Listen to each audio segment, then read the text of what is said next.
Labadiena, brangus mano kanalo žiūrovai. Ir vėl aš Kristina šiandien esu kartu su jumis savo virtuvėlėje ir šiandieną išsivirsime ir pasidarysime kartu virtų bulvių cepelinus. Taip pat žinau, kad dar jie vadinami didžkukuliais. Kadangi vadinasi virtos bulvės, tai žinokite, ne tik virtos bulvės, bet ir įdaras yra iš virtos mėsytės. Aš naudoju virtą faršą.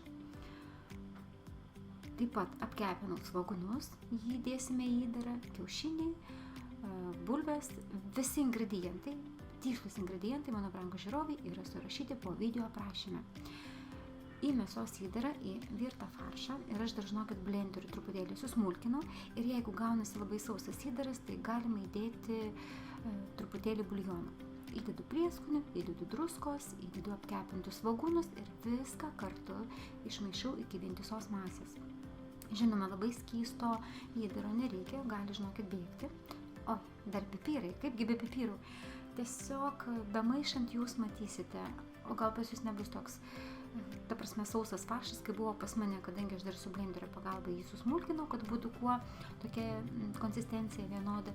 Tai aš įdėjau dar kelius šaukštus, gal 50 ml iš tikrųjų buljono. Viską išmaišau ir padėsime į šalį. Bulvės yra išvirtos ir aš permaliau mėsmalę. Tikslūs kiekiai yra surašyti. Aš tiesiog jums parašysiu vieną normą, o aš dariau cepelinus iš 3 normų. Ir ant 3 normų reikia dėti 9 šaukštus krakmolo, bet patarimas dėkite, jeigu dedate šaukštus su kaupu. Aš pamažinau ir po to, man žinokit, gavosi skysta masė, taigi teko dadėti po to dar krakmolą. Nedėkite jokiais būdais miltų, nedėkite tikrai, nes žinokit, čia miltai tikrai netinka.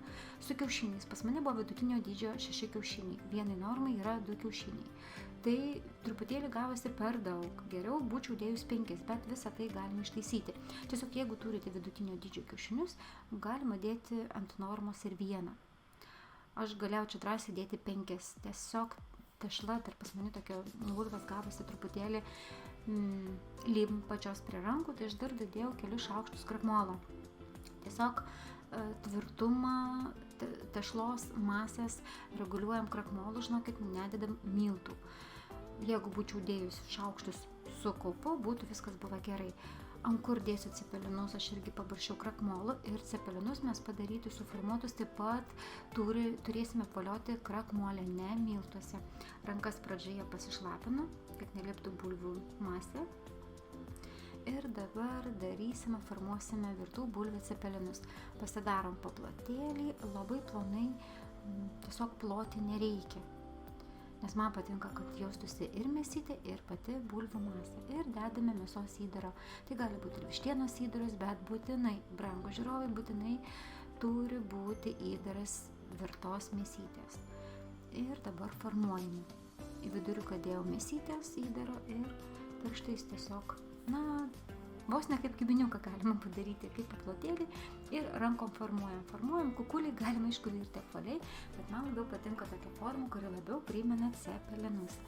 Kai suformuosime cepeliną, iškart galima jį apvalioti krakmolę ir po to, kai virsime, žinokit, niekas neįsiskleidžia, cepelinai laiko kuo puikiausiai formą ir yra labai labai skanūs.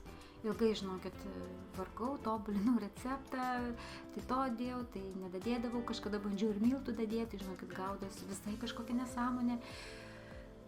Tiesiog dalinuosi su jumis receptu, tokiu, kuris yra man pats skaniausias ir kuris man yra sėkmingiausias. Taip pat labai prašau, kurie esate virtuvės šefai, jeigu jums nepatinka receptas, apeikite.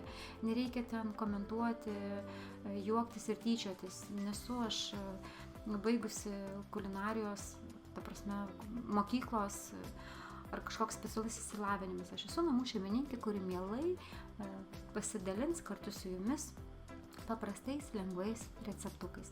Ačiū už dėmesį, ačiū jums už supratingumą. Ir aišku, ačiū už laikus ir už prenumeratas, jūs esat patys geriausi mano žiūrovai. Ir vėl formuojame ir štai tokiu būdu galima pasidaryti visą turimą kiekį. Bet aš, žinokit, kaskart darau tik tiek, kiek, pavyzdžiui, mes suvalgysim. Ir po to, kai darysiu antrą kartą, tada pasidarysiu papildomai. Vanduo verda, vanduo yra su druska, o Padažui pas mane bus paprasčiausias sviestas, truputėlį druskytės ir grietinė. Vanduo užvirė ir atsargiai sudėsiu virtų bulvių cepelinus. Ir kai tik vanduo užvirs, kuriame jau bus sudėti cepelinai, aš nuimsiu laikmatį, tai yra 5 minutės ir po 5 minučių išjungsiu. Ir iškart žinokit, galima valgyti.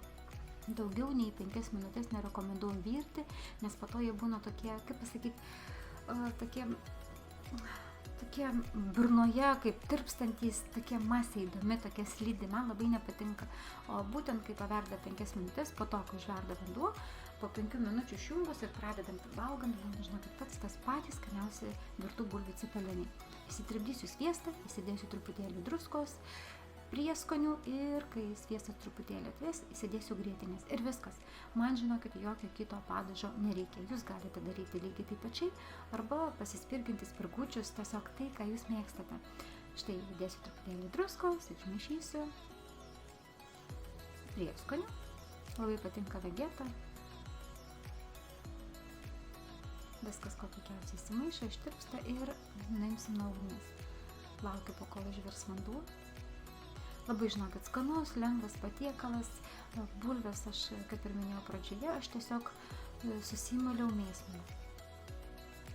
Vanduo užvirė ir aš jau nuimsiu 5 minučių laikmatį. Tai yra 5 minutės stebėsiu ir po to jau eisim valgyti. Į sviestą dedu grietinės, išmaišysiu ir viskas, padažas jau yra.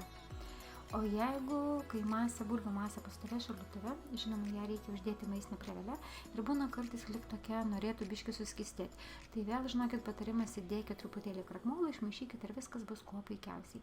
Štai tokie išėjo cepelinukai, labai skanus ir tikrai dailūs.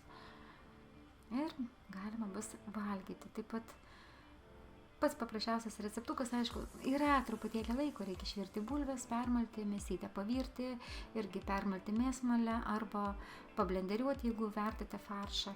Bet iš tikrųjų, žinokit, receptas vertas dėmesio ir karts nuo karto tikrai galima pasidaryti virtų bulvių cepelinus. Ir kągi, tai lieka užsipilti padažą ir ragauti. Ačiū mano brangūs žiūrovai, kad būnate kartu, kad dalinatės mano receptukais savo socialiniuose tinkluose. Ačiū Jums už kiekvieną prenumeratą, už kiekvieną uždėtą ir nepagailėtą laiką ir be abejo Jūsų laiką, kuriuo Jūs komentuojate ir diskutuojate po mano video receptukais. Ačiū Jums, mano brangūs žiūrovai. Ir kągi, skanaus. Labai tikiuosi, kad jeigu iki šiol Jums nepavykdavo pasidaryti virtų bulvių cepelinus, būtent šio lengvo receptuko pagalba, Jūs kartu su manimi mėgausitės šiais skaniais cepelinais. Žinoma, virtų bulvių cepelinais.